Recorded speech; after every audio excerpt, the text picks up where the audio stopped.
देखिए 16 संस्कार जो हिंदू रीति रिवाज के अनुसार 16 संस्कार प्रचलन में हैं, तो 16 संस्कार अपन देखने वाले हैं। जिसमें पहला जैसे गर्भधान है, दूसरा है पुंसवन है, फिर अगला जो है सीमांतोन्नयन है,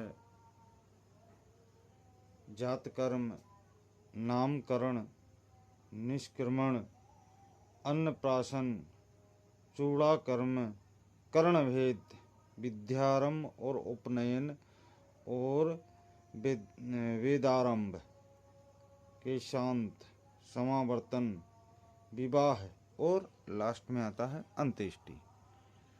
तो ये 16 संस्कार अपन देखते हैं एक एक करके। ये 16 संस्कार कौन से हैं?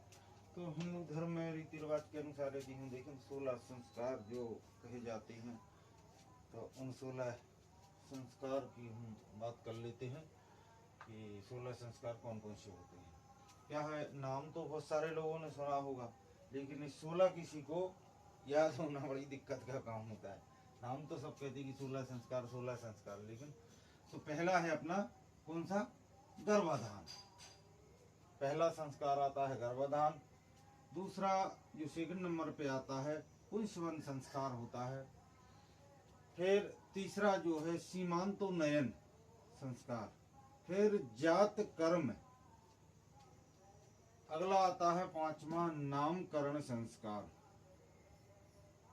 फिर आता है निष्क्रमण। सातवां आता है अन्नप्राशन। आठवां आता है चूड़ाकर्म और नौवां है कर्णवेद। और फिर इसके बाद 10वां आता है विद्यारंभ, यानी बच्चा अब क्या हो गया, पढ़ने लायक हो गया, विद्या का आरंभ हो गया।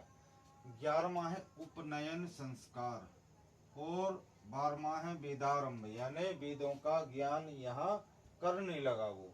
केशांत 13 नंबर पे। 14वां नंबर है, यानी 14वां संस्कार जो होता है समावर्तन। और 15वां होता है विवाह संस्कार। और लास्ट जो होता है अंत्येष्टि। ये इस प्रकार से 16 संस्कार हैं।